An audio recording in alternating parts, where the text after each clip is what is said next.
자, 134페이지. 지금부터가 이제 진짜예요? 네? 지금부터가 진짜입니다. 지금부터가. 제가 수업을 하는 방식은 좀 많이 쓰는 편이에요. 그래서 만약에 제가 칠판에 쓰는 내용을 쓰고 싶다. 그러면 A4를 어떻게? 옆으로 놓고 쓰셔야 돼. 옆으로. 세워서 쓰면 쓰다가 볼펜 내려놓는단 말이에요. 지나가 버리니까. 그래서 옆으로 길게 쓰는 스타일이니까 필기 하실 분들은 그렇게 하시고요. 자, 나중에 언젠가는 제가 필기한 거를 드릴 거예요. 사실은. 드리는데 제가 필기한 거를 드려도요. 안 보시는 분들이 있어요. 왜? 자기가 필기한 게 더 좋을 수 있으니까. 맞죠? 그래서 가장 좋은 나중에 여러분들이 5월 달이나 되면 3, 4월 달 되면 벌써부터 요약집 타령을 해요. 요약집 안 주냐고. 에? 요약은요. 본인들이 하는 거예요. 사실은. 본인들이 하는 요약이 가장 좋은 요약이에요. 그래서 쭉 우리 수업을 하다 보면은 시험을 보면 점수대를 확인해 보면은요. 이렇게 듣고만 있는 사람하고 자기가 직접 써서 요약하고 정리하고 이렇게 하는 사람하고 차이가 20점 이상 차이 나요. 점수 차이가. 자, 봅니다. 이게.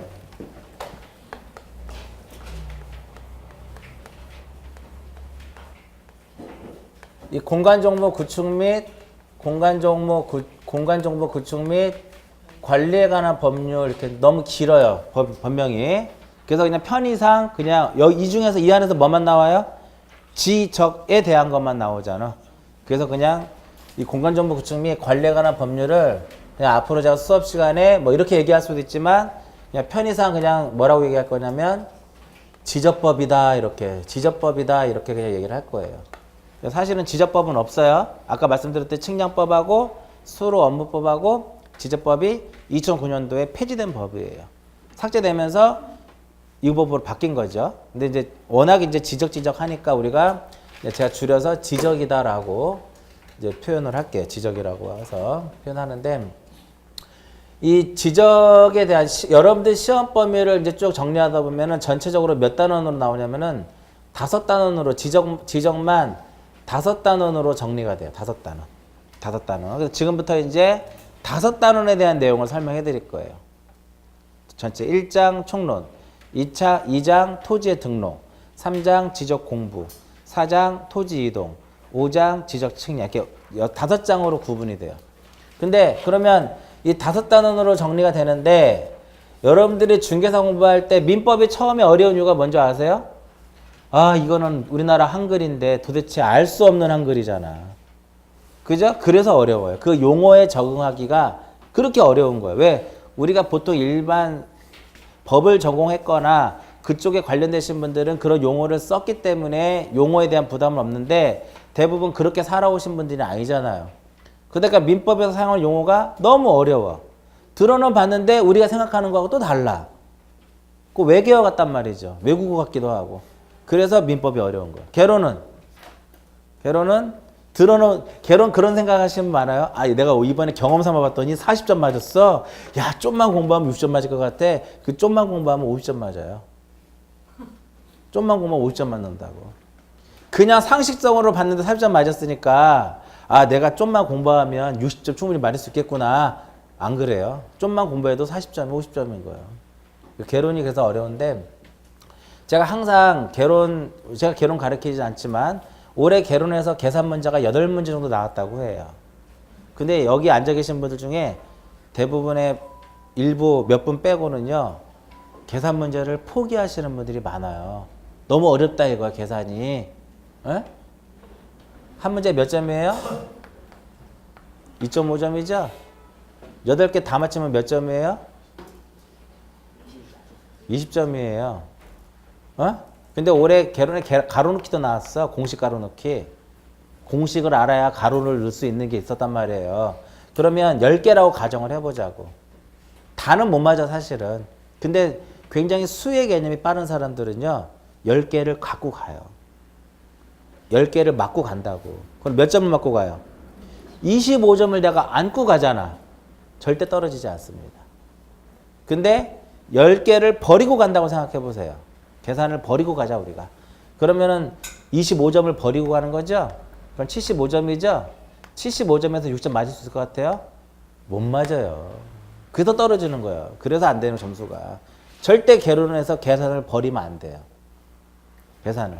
최소한도로 반 이상은 맞고 가자 이거지, 개론의 계산 문제 자체를. 근데 대부분 계산 문제는 패스 한단 말이야. 그럼 내년 또 봐야 돼요. 어려워도 하시라 이거지, 계산 문제를. 어려워도. 이러한 공식을 알면 그 공식을 이용해서 또 다른 문제를 또 풀 수 있잖아요. 이론적인 거를. 절대로 버리시면 안 돼요. 절대로. 어려워도 하셔야 돼. 그게 단 한 번에 붙느냐 떨어지냐 그 차이예요. 개론의 계산 문제를. 왜냐면 우리가 여러분들 그런 말 안 믿죠. 떨어졌어. 왜? 한 문제 차이로. 되게 많아요. 한 문제 차이로 떨어지는 사람들이. 엄청 많아요. 붙은 사람 중에서도요. 딱점으로 붙은 사람들이 그렇게 많아요. 80점 이상 고득점으로 맞는 사람 별로 없어요. 거의 대부분 몇 점? 65에서 왔다 갔다 말이에요. 동차로 합격하시는 분들은. 동차로 합격하시는 분들. 고득점 많지 않아요. 카페 같은 데 보면 3개월 만에 공부해서 합격했네. 합격할 수 있지만 대부분 1년 이상 공부를 해요. 1년 동안 꾸준히 하신단 말이에요. 그래서 이제 계산 문제 이렇게 했었는데 5단원으로 이제 구별이 되는데 1장은 사실은 이제 지금부터 이제 1장을 하는데 1장은 있으나 만화하는 거예요. 총론은. 그리고 결국은 몇 단원이 되는 거예요? 4단원이죠. 요 4단원에서 12개가 나오는 겁니다. 12개가. 그럼 이제 이거 5단원 설명한 이유, 아까 민법 얘기 잠깐 한 이유가 뭐냐면 가장 처음에 공부할 때 어려운 게 뭐예요? 용어잖아. 용어가 생소해가지고 공부가 어렵단 말이야. 그래서 지금부터 2시간 동안에 공간정보 구축 및 관리에 관한 법률에서 나오는 용어를 제가 다 설명해 드릴 거예요. 용어. 그래서 만약에 지적이 어려우신 분들은 심심할 때마다, 시간 날 때마다 오늘 첫 번째 시간하고 두 번째 시간에 했던 내용들을 계속 반복적으로 한번 봐보세요. 이 안에서 6개 이상 나온다. 오늘 하는 내용 중에서 제가 마음만 먹으면 12개 다 끄집어낼 수 있지만 그러면 여러분들 집에 다 가신단 말이에요. 못 알아들으니까. 근데 그만큼 용어가 중요해요. 용어 자체가. 자, 지적의 개념은, 지적은 항상 이렇게 표현을 해요. 국가. 지적 사무는, 우리가 지적 사무는 국가 사무일까요? 지자체 사무일까요? 국가 사무예요. 그래야 전국적으로 통일된 값을 얻을 수 있는 거잖아. 그래서 국가라고 이제 표현해놨는데, 법상으로는 국가라고 하지 않고, 여기서 이걸 누구로 표현하냐면은 국토교통부 장관이라고 표현을 해요. 국토교통부 장관. 그래서 국토교통부 장관은 법상으로 그래요. 그러니까 제가 수업 시간에 하는 내용들은 전부 다 어디에 법에 있는 내용을 근거로 해서 그걸 풀어드리는 거예요. 국가가 모든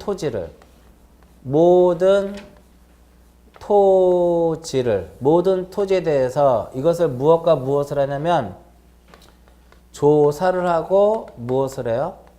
조사를 하고 측량을 한다. 측량을 한다라고 하는 개념은요. 우리가 면적을 모르잖아. 그죠? 면적을 구하려면 측량을 해야 돼요. 경계를 모르면 측량을 해서 경계를 확정하는 거고. 조사 또는 무엇을 해서 측량을 해요. 측량을 해가지고 어디에다가 지적공부라고 하는 데다가 이것을 무엇을 해요? 등록을 하고 이것을 관리하고. 요게 이렇게, 그래서 옛날에 지적법은 국가가 모든 토지를 조사 측량해서 지적공부에 등록하고 관리하고 그 정보를 제공하는 사항을 규정함으로써 소유권을 보호하고 국토를 효율적으로 관리하고 소유권을 보호하기 위해서 도입된 것이 바로 뭐다? 지적법이에요. 네? 요게. 그래서 5개가 써있어. 국가, 토지, 조사 측량, 지적공부, 등록. 처음 들어보는 용어 중에 뭐가 있어요, 여기서? 지적공부라는 말은 처음 들어봤겠죠? 나머지는 우리 일상생활에 야, 조사했냐, 측량해봤어, 등록, 이런 건 써볼 수 있는 내용이지만 지적공부라고 하는 용어는 지금까지 여러분들이 단 한 번도 거의 써본 적이 없을 거예요. 그 대신에 토지대장, 이런 말은 써봤겠죠? 그쪽 업에 있으신 분들은. 우리가 토지대장, 임야대장, 지적도, 임야도도요. 그쪽에 좀 관심이 있는 사람이라 우리가 평상시에 사용하는 용어지 그쪽에 관심 없는 사람들은요. 토지대장이 임야대장이 뭔지도 몰라요. 사실은. 맞죠? 그렇게 된다고. 그래서 첫 번째 용어에 뭐가 나와요? 첫 번째 용어에 지적 공부가 나오더라. 사람으로 따지면 사람이 태어나면 출생신고 해가지고 출생신고하면은 우리가 주민등록번호에 등록이 되고 다 하잖아. 마찬가지로 토지가 처음에 등록되는 게 바로 뭐야? 지적 공부에다 등록을 하는 거야. 토지가 있으면 토지를. 그러니까 지적 공부는 두 개로 이렇게 분류가 돼요. 두 개로. 하나는 그냥 뭐야? 지적 공부라는 것이 있고 옛날에는 우리가 호주 등본 떼려면 어디 갔었어요? 호주 등본 떼려면 지금 호주 등본 없지만 호주 등본 떼려면 어디 갔어요?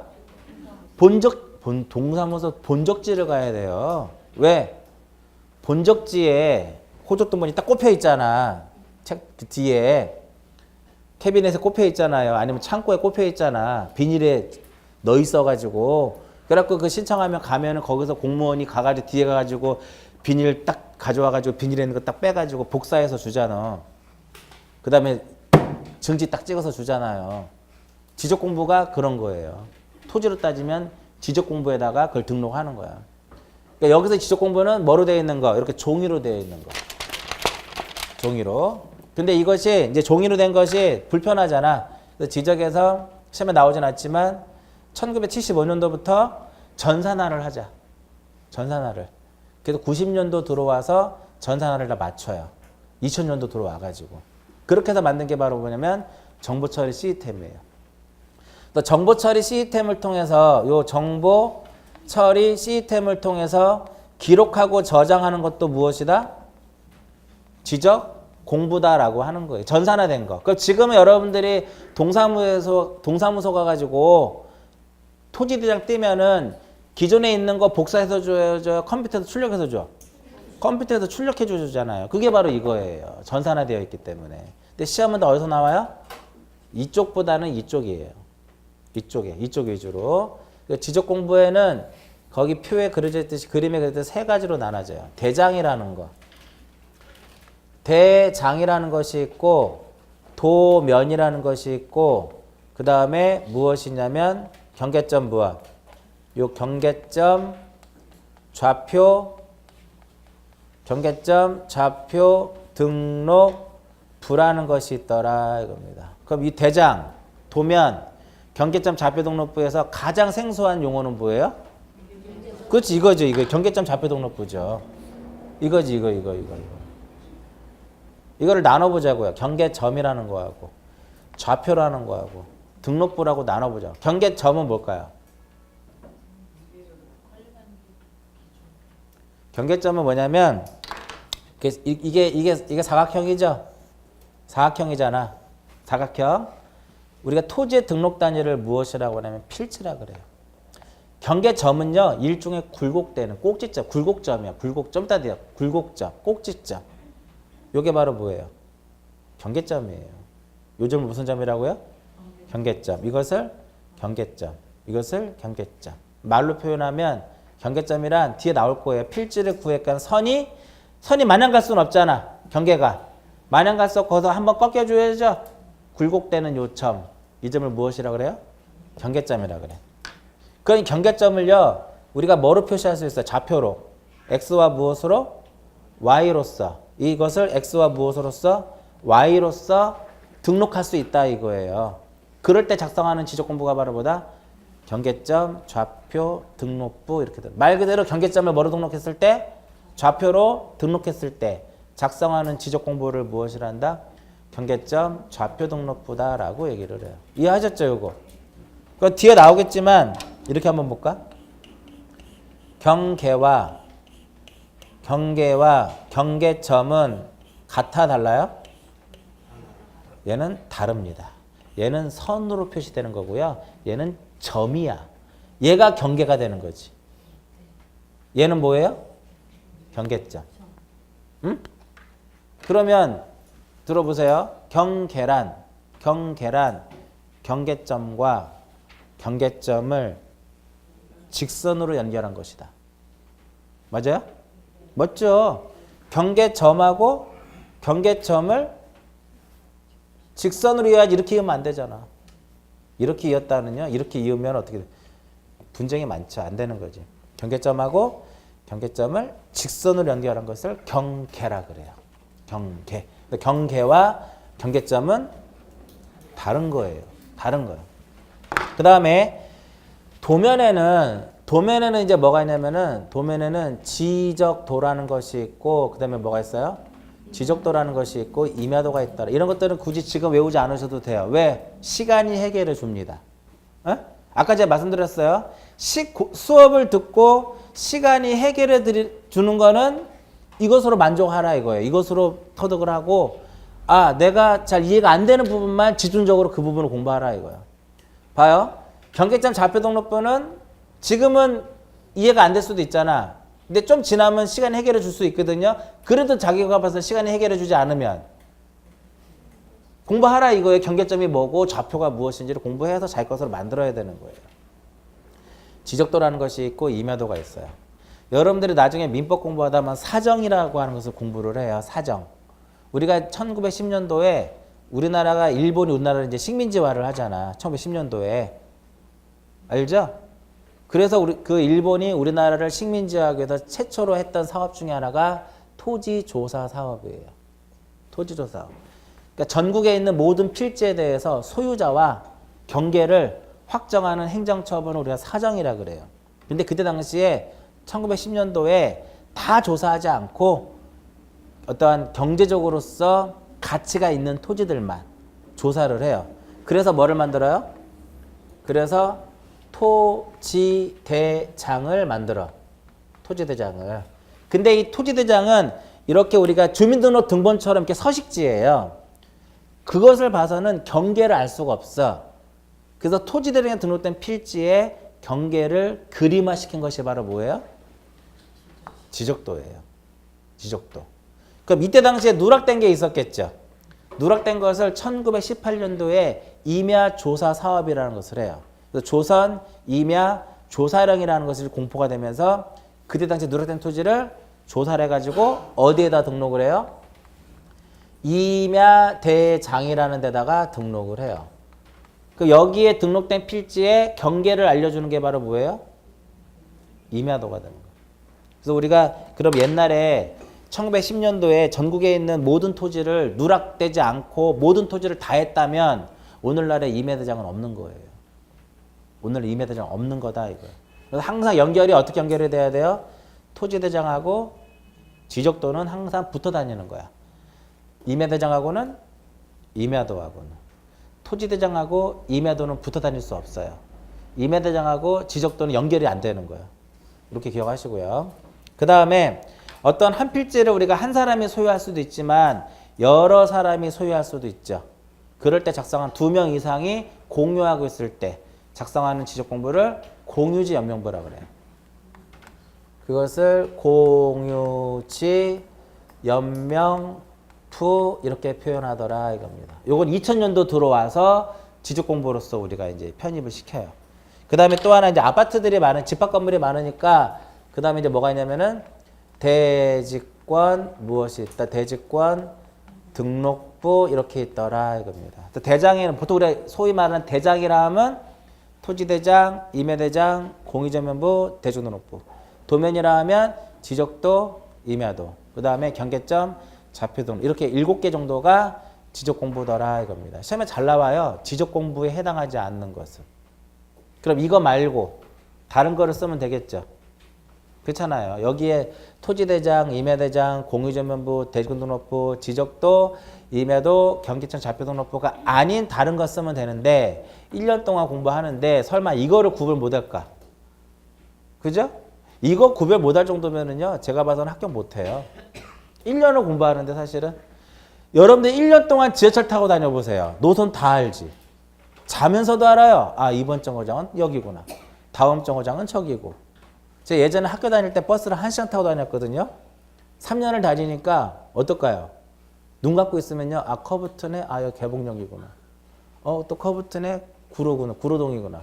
또 틀어. 여기 가리봉 옛날에 가리봉이라고 했잖아요. 가리봉 오거리구나. 막히네 역시.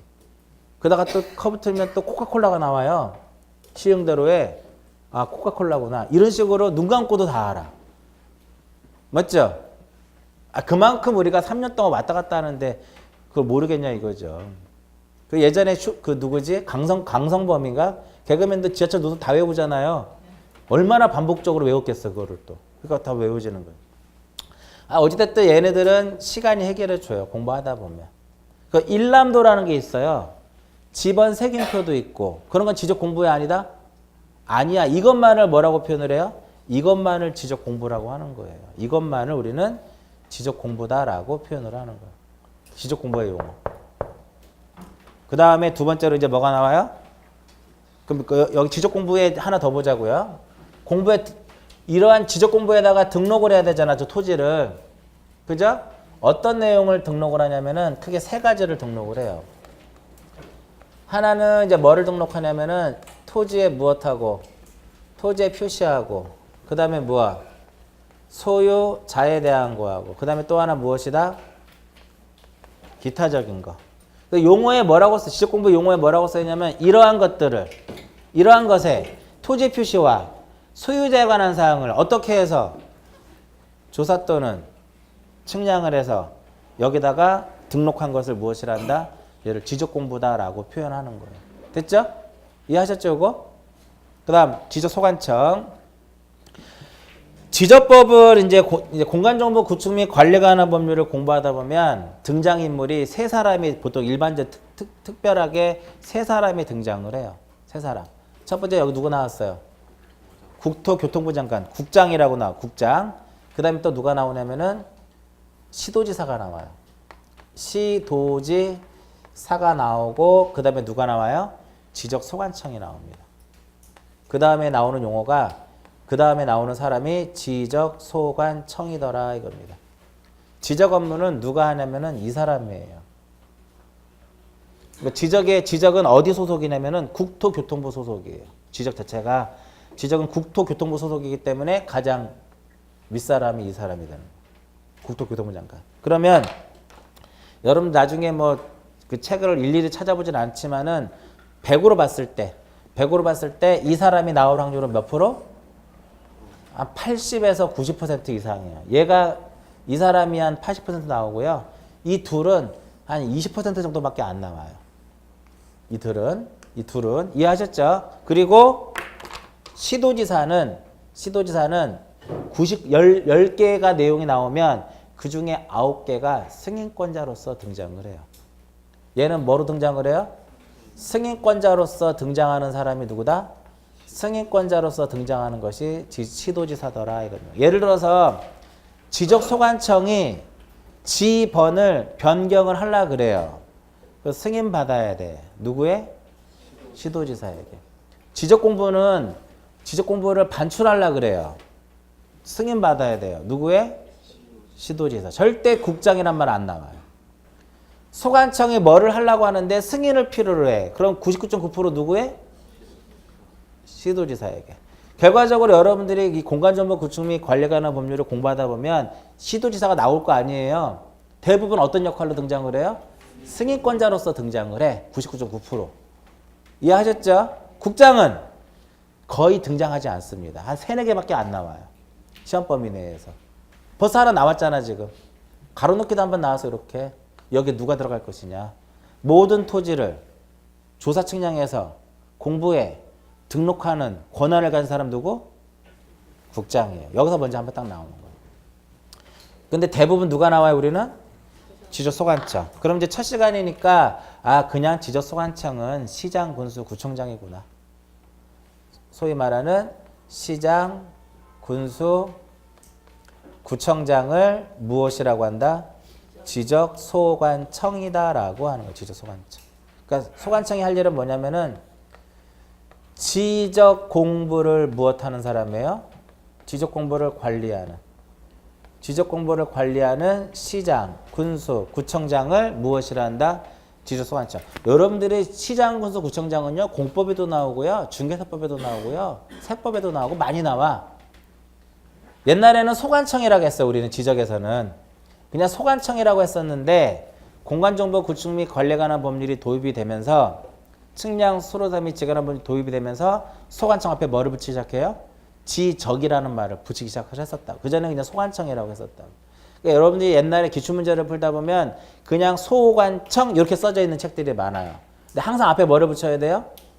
지적을 붙여야 돼요. 지적 소관청. 그래서 보통 소관청이라 하면 지적 소관청이라 하면 시장, 군수, 구청장을 말한다라고 보시면 돼요. 근데 여러분 책에 보시면 시장에는 누가 무엇할 게 있어요? 제외될 시장이 있고요. 구청장에는 무엇할 게 있다? 포함되는 구청장이 있어요. 에? 이거 좀 어려울 수도 있는데 이렇게 보시면 돼요. 꼬리에 뭐가 붙어 있으면 무슨 구청장이라고 붙어 있으면 이유 불문하고 그들은 뭐다? 소관청이에요. 자치구가 아닌 구의 구청장도 소관청이다 이렇게 보는 거야. 구청장도. 그러니까 시장은요. 꼬리에 시장이 붙어 있어도 소관청이 아닐 수도 있어요. 예를 들어서 그게 자치구가 아닌 구를 두는 시의 시장은 소관청이 아니다라고 해요. 말이 어렵죠? 성남시 무슨 구 있죠? 분당구가 성남시죠? 분당구청장은 자치구가 아니에요. 분당구는. 그럼 성남시는 자치구가 아닌 구를 두고 있죠? 그러면 그 시장은 소관청이 아니다라는 거야. 그 대신 누가 소관청이에요? 분당구청장이 소관청이 되는 거야. 수원시에 영통구도 있고 팔달구도 있잖아요. 그들은 자치구가 아니에요. 그러면 수원시장은 소관청이 아니라는 거예요.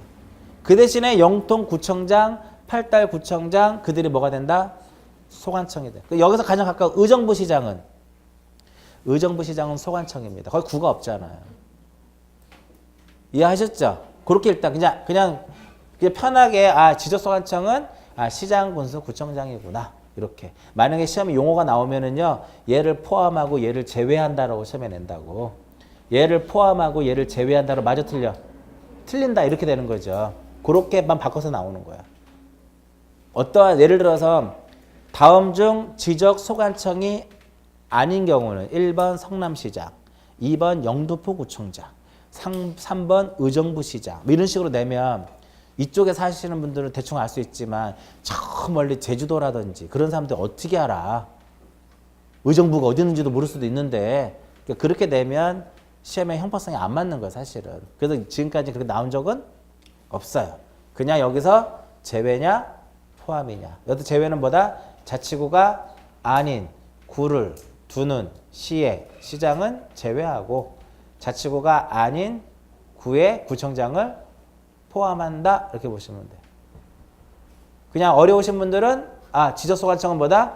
시장, 군수, 구청장이구나 이렇게만 생각하셔도 되고 나중에 좀 더 정리해서 보시라 이거예요. 그럼 여기서 이제 소관청에 대한 용어. 얘네들은 용어 없어요? 이렇게. 그 다음에 이 토지가 뭘까? 토지라고 하는 정의가 토지란. 혹시 아시는 분? 토지란. 그 밑에 3번에 필지라고 써 있잖아요. 그거 설명하려고 좀 토지를 써는 토지란. 토지란. 어제 무슨 수업 하셨어요? 재밌으셨어요? 재밌으셨어요?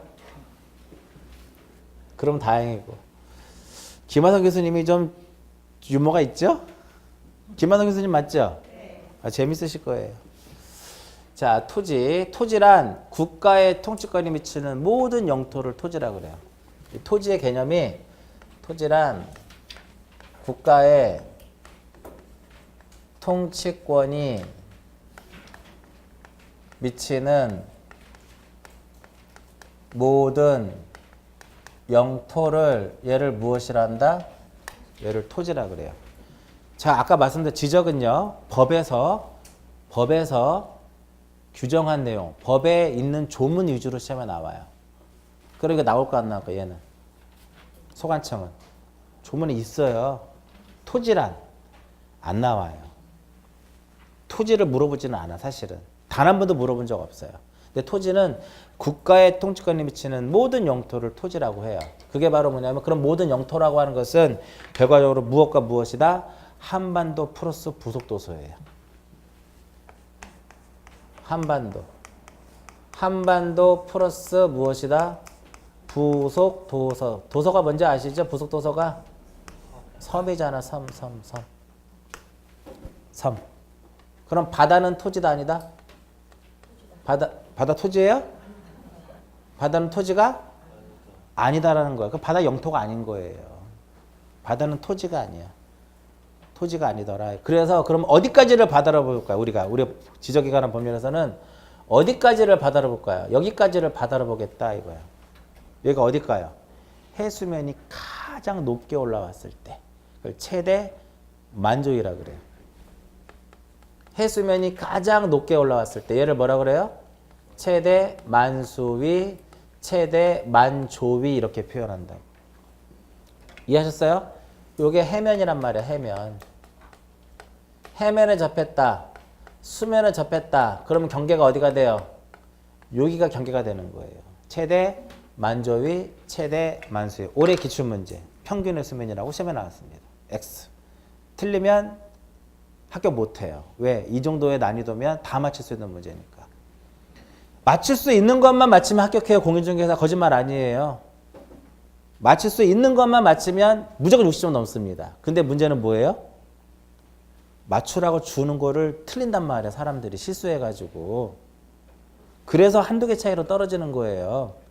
그래서 제가 항상 수업 시간에 뭐라고 얘기를 하냐면은 실수를 줄이면 무조건 합격합니다. 실수를 줄이면. 우리가 민법 40문제를 딱 풀고 집에 오죠. 채점할 거 아니야. 가다만 나왔으니까. 틀렸어. 비가 내렸어. 나 이거 아는 건데. 이런 문제 2개만 줄여도 5점이잖아. 과목당 4개만 줄이면은요, 평균 10점이 올라가요. 실수 줄이면 합격하는 거야, 공인중개사는. 그래서 실수를 줄이는 방법은 딱 하나입니다. 반복하라는 거야. 우리가 그 하나의 김성근 감독을 많이 욕을 하잖아요. 제가 한때 우리 애들이 야구를 좋아해, 야구를 좀 잠깐 해가지고 1년 동안 야구를 많이 보러 다녔거든요. 야구를. 김성근 감독 스타일은 상대편이 쳤는데 이루수가 에러를 했어요. 바꿔버려요. 바꿔버린다고. 다른 교체해버린다고 선수를. 그리고 나서 그 사람은 끝나고 어떻게 돼요? 경기 끝나면 펑고 받잖아. 몇천 개씩 받아낸단 말이죠. 실수를 줄이기 위해서 계속 똑같은 자리로 막 볼을 쳐준다고. 그렇게 하는 이유가 실수를 줄이는 거예요. 그래서 하나가 맨날 꼴등이었죠. 그러다가 막 4위권에도 올라오고 막 하잖아. 옛날에 보면 하나야구 보면 어땠어요?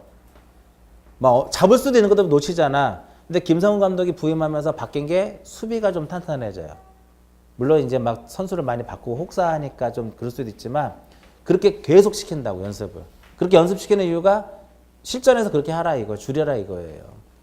그러면 그거 수비가 안 될 거, 놓칠 거를 잡아서 아웃시켜버리면은 점수를 안 먹을 수도 있잖아. 김성훈 감독 스타일은 그런 스타일이에요. 실수를 줄이자 이거야. 그러니까 여러분들도 실수를 줄이면 합격. 그래서 반복학습 하는 거예요. 반복학습 하는 거. 시험에 나왔던 문제예요, 올해. 근데 올해 처음 나온 게 아니라 한 10번 나왔어, 지금까지.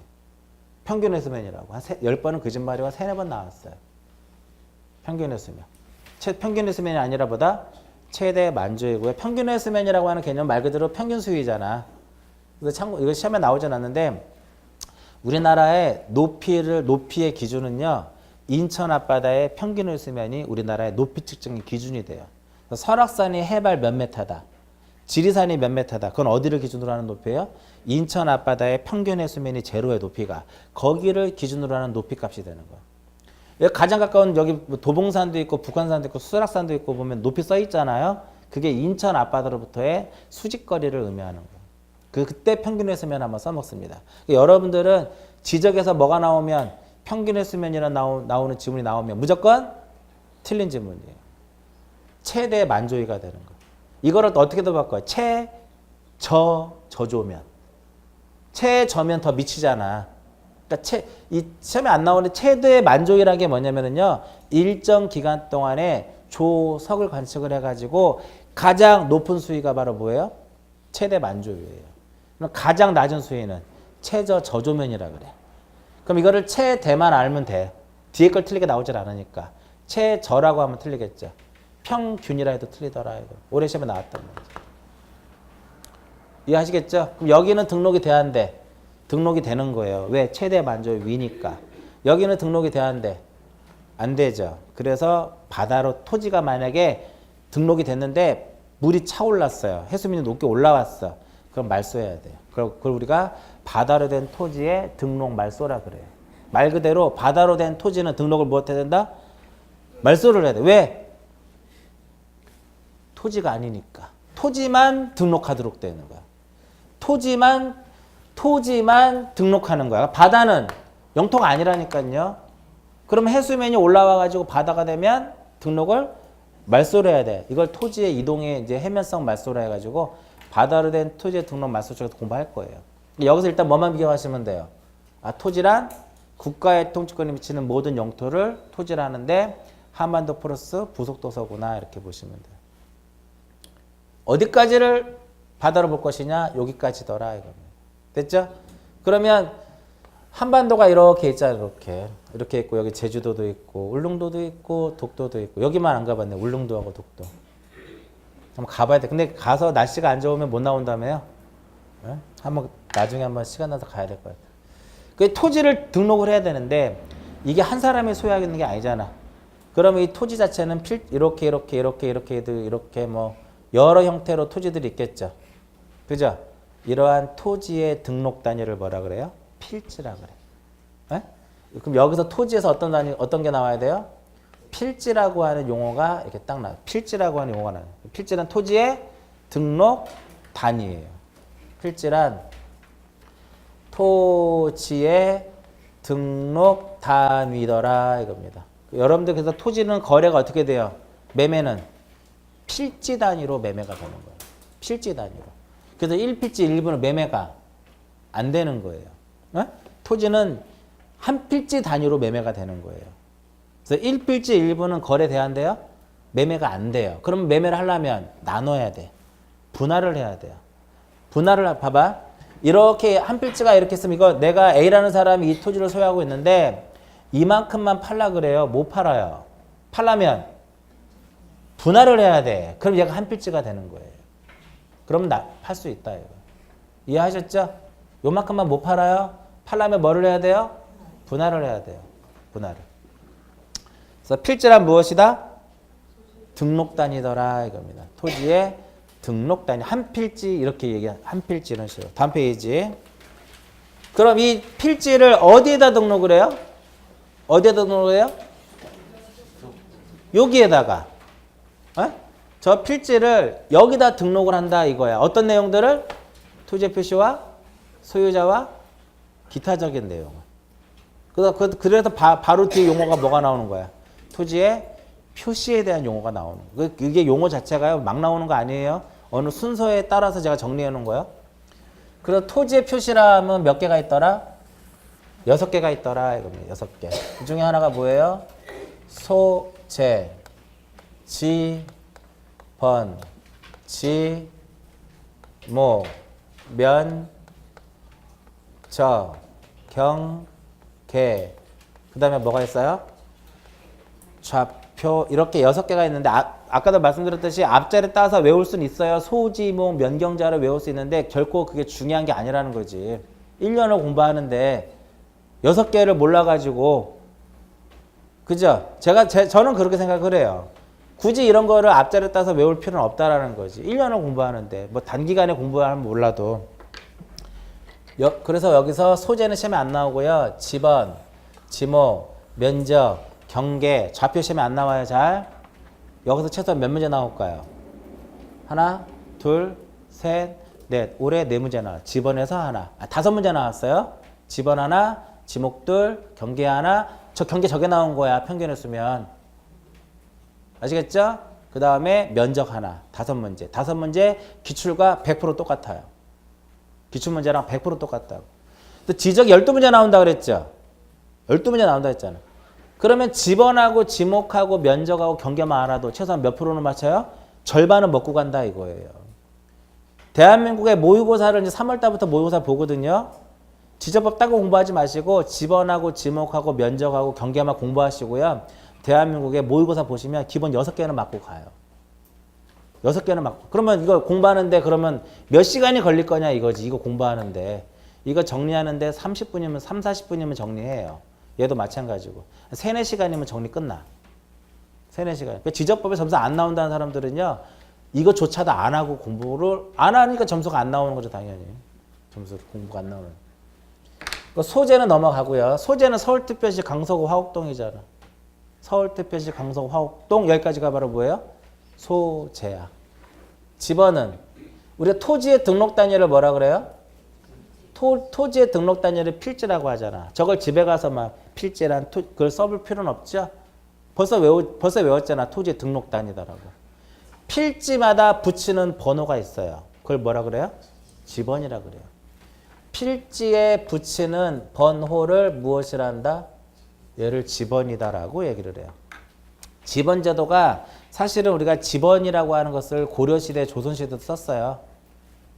고려시대, 조선시대 썼는데 실질적으로 우리가 집번이라고 하는 것을 이제 본격적으로 쓴 시절이 1990년도부터예요. 우리 일본이 우리나라를 식민지하면서 토지 조사 사업할 때부터 이제 본격적으로 이제 필지에 집번을 이제 부여합니다. 그 전에도 있긴 있었어요.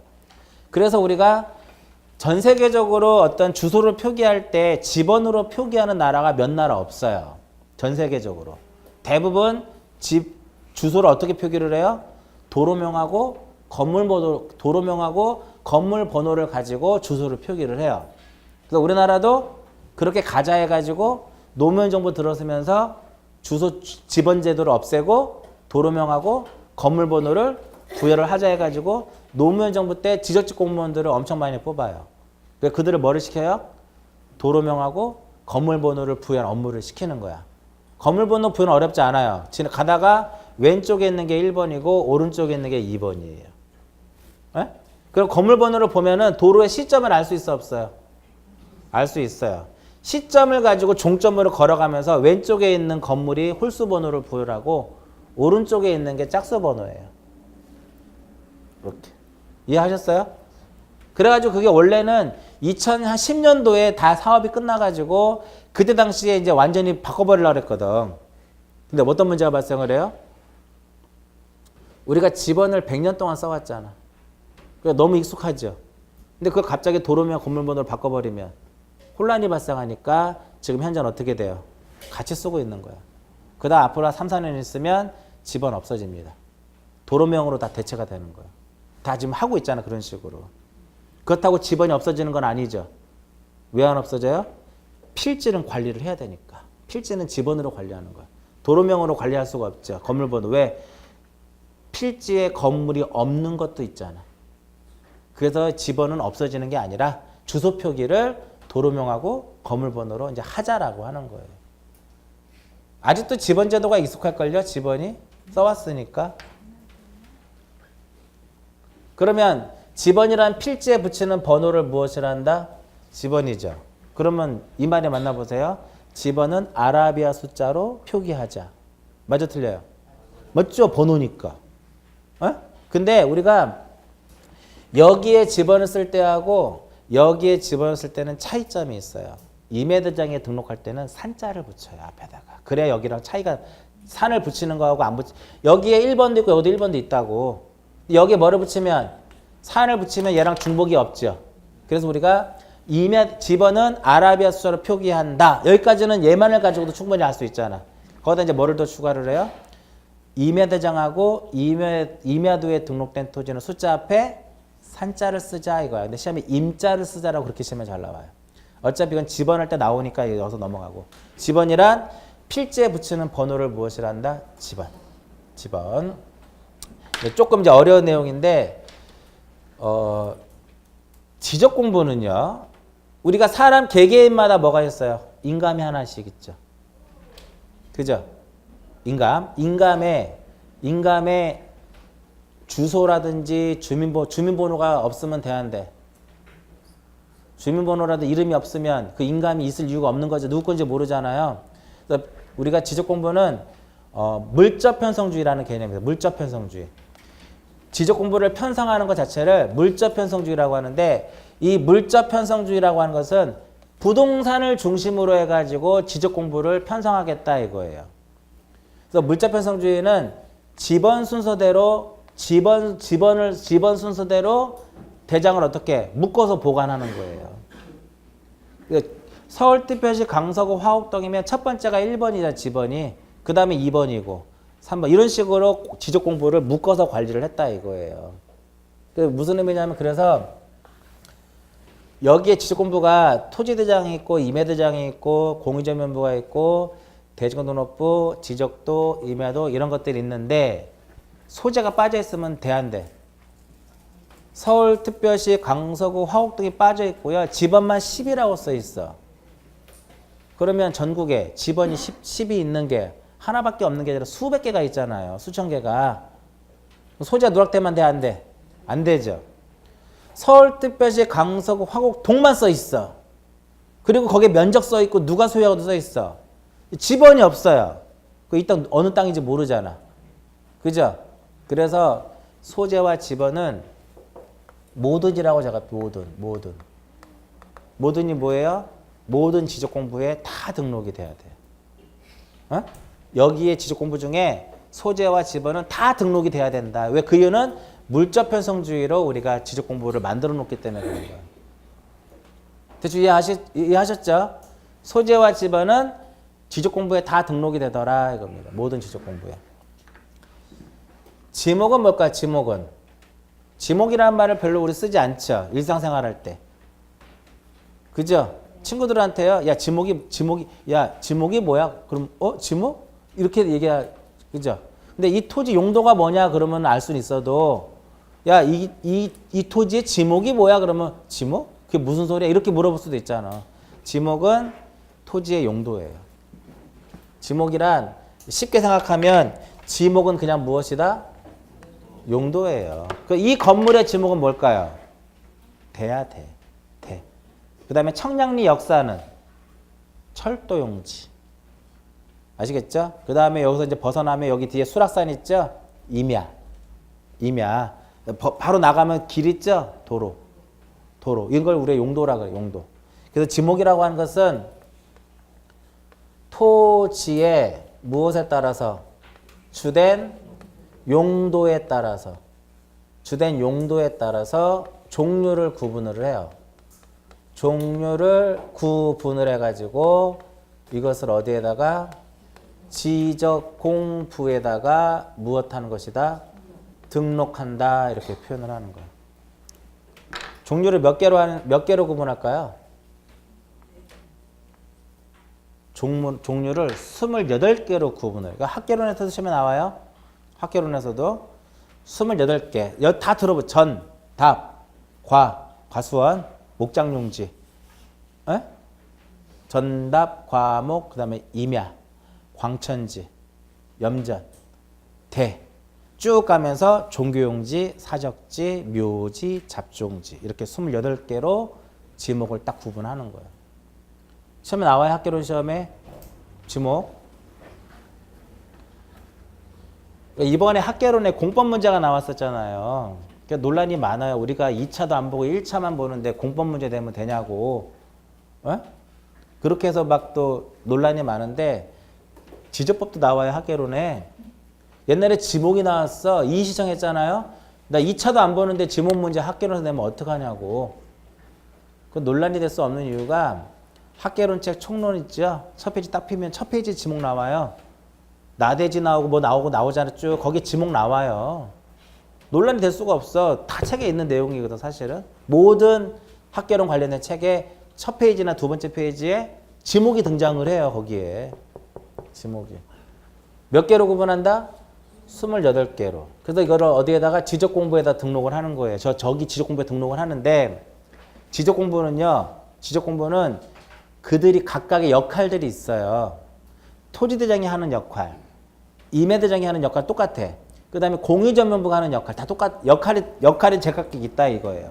그러면 이러한 토지의 표시들을 공부에다가 다 등록을 해버리면 공부로서의 어떤 역할이 좀 없잖아.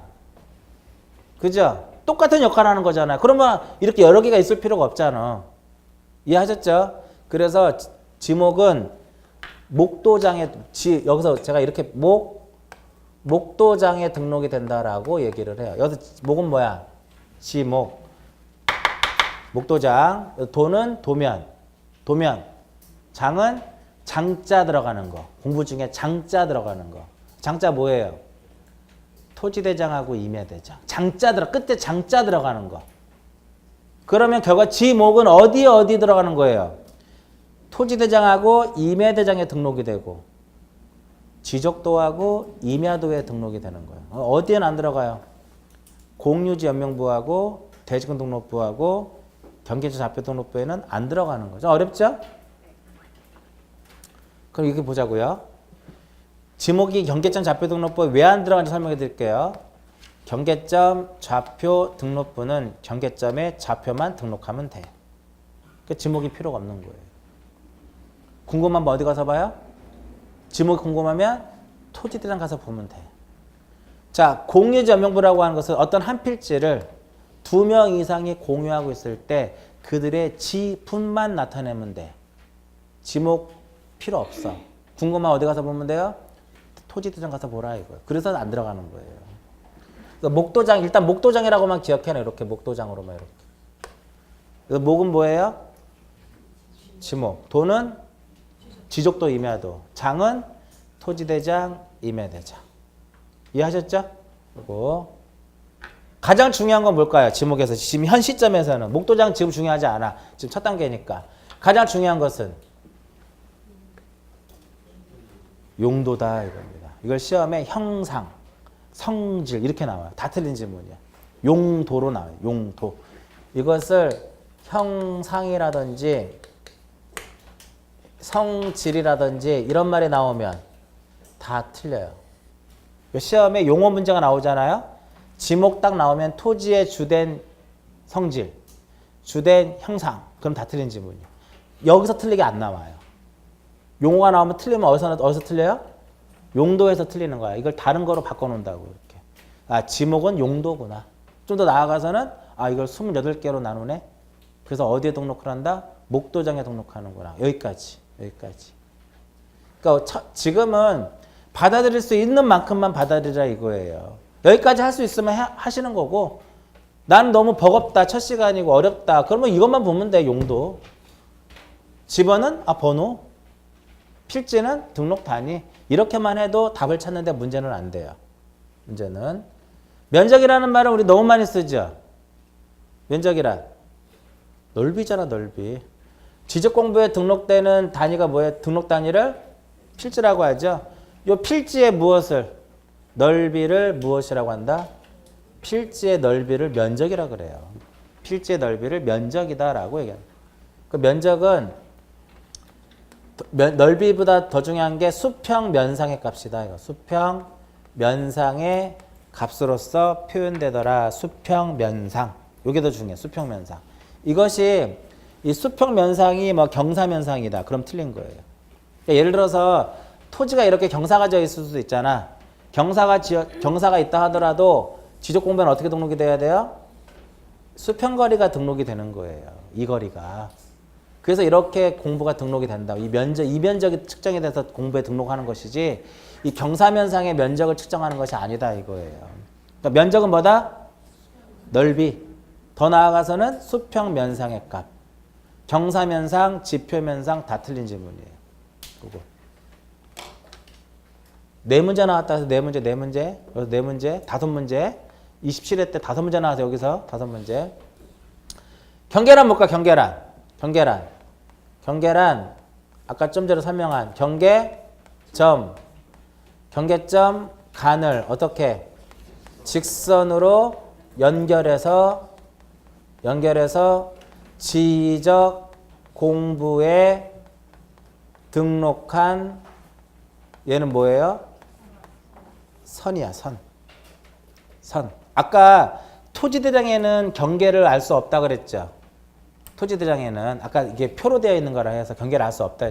경계는 그림으로 표현이 돼야 돼요. 그래서 토지대장에는 알 수 없으니까 토지대장에 등록된 필지의 경계를 알려면 뭐를 봐야 된다? 지적도. 임야도에 등록된 필지의 경계를 알고자 한다? 임야도. 우리나라는 경계가 무슨 경계 개념이에요? 도면상의 경계, 도상경계라고 그래요. 민법상의 경계는 지상경계지만 공간정보 구축 및 관리에 관한 법률에서 경계는 도상경계예요. 그러면 경계는 어디에만 등록이 될까요? 경계는 어디에만 등록이 돼요? 도면에만 등록이 되는 거예요. 왜? 도면상에서 표현되는 거니까. 경계는 어디에만 등록이 된다? 도면에만 등록이 돼요. 근데 처음 공부하시는 분들은요. 경계 어디에 등록이 될까요? 자기도 모르게 이 말이 나와. 경계점 좌표 등록부라고. 경계점 하니까 비슷하니까 만만한 게 이거잖아. 그러니까 이게 나오지만 아까 얘기했어요. 경계와 경계점은 다르다라고. 이해하셨죠, 이거?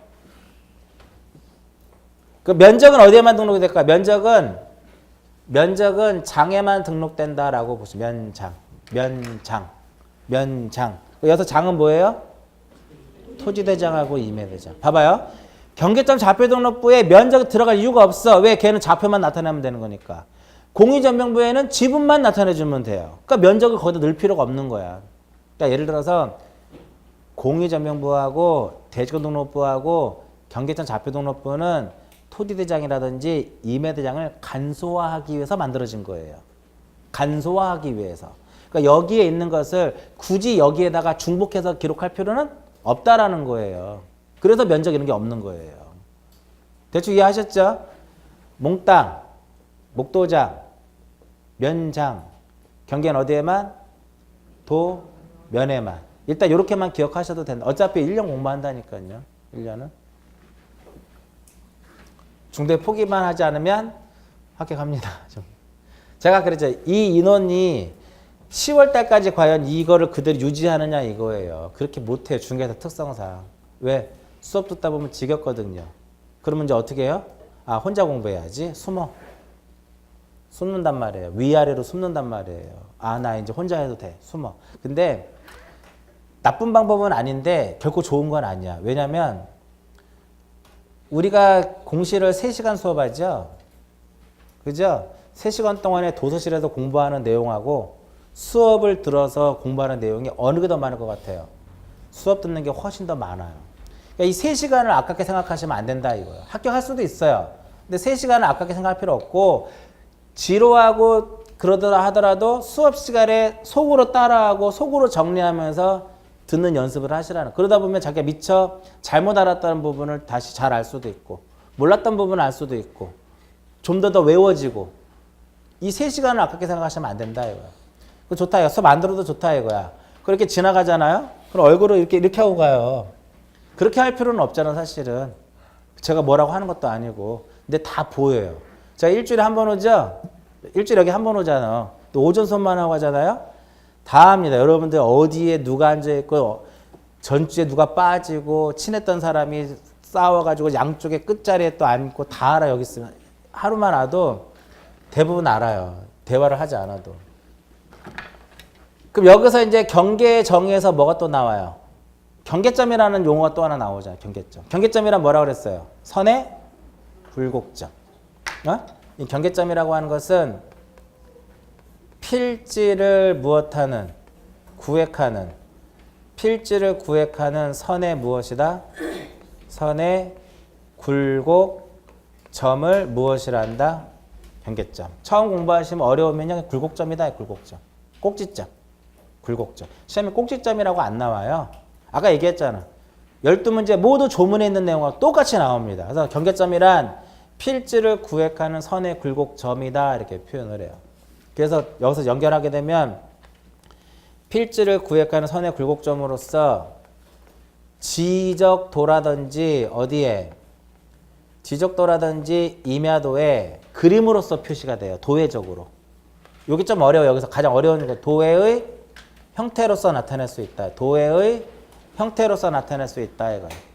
그러니까 도의 형태로서 나타낼 수 있다라고 하는 것은 이 의미예요. 도면이 이렇게 있으면은 이런 식으로 표현되는 것이 도회적이라는 거야. 그럼 이 점이 무슨 점이에요? 경계점이죠. 이 점도 경계점이고 이것도 경계점이고 이것도 경계점이다 이겁니다. 얘는 뭐예요? 경계. 얘는 지번. 대는 지목. 넓이는 면적. 이렇게 가는 거예요. 이렇게. 다 우리가 많이 사용했던 용어들이에요. 용어들이 잘 기억 안 나는 것만. 아, 경계는 경계점하고 경계점을 서로 잇는구나. 면적은 필지의 넓이구나. 필지에 붙이는 번호를 지번이라 하고 용도를 지목이라 하고 그렇게 해서 그냥 하나씩 기억하시면 돼요. 이렇게. 그리고 경계점 좌표 등록부에 뭐로 표시될 수 있다?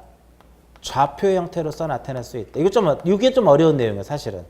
경계점 좌표 등록부에 어떻게 좌표의 형태로서 나타낼 수 있다. 그 경계점이라고 하는 것은 필지를 구획하는 선의 굴곡점으로서 지적도 임야도의 도의 형태로서 경계점 좌표 등록부의 좌표 형태로서 나타내는 것을 말한다라고 하는 어떻게 나오면 틀릴까요? 두 개를 바꿔놔 이렇게. 지적도 임야도의 좌표 형태로서. 그럼 더 이상 읽을 필요가 없는 거야. 틀리게 나오는 요것만 바꿔놓는 거야. 이렇게도 나옵니다. 경계란 필지를 구획하는 선의 굴곡점으로서 더 이상 읽을 필요 없어. 경계점의 설명이에요. 이해하시겠죠? 그죠? 경계점이란 선의 지적 공부의 경계점간을 직선 연결해서 등록한 선이다. 그것도 아닌 거잖아. 그런 식으로 바꿔만 놓는 거예요. 그러면 이렇게 생긴 좌표계를 우리가 이렇게 생긴 좌표계를 직각좌표계라고. 직각좌표. 들어보셨어요? 직각좌표? 무슨 축이 X축이 있고 Y축이 있어요. 어느 게 이게 무슨 축일까요? X축이에요. X축. 이게 무슨 축? Y축. 수학에서는 여기가 X고 여기가 Y잖아. 측량에서는 여기가 X고 여기가 Y예요.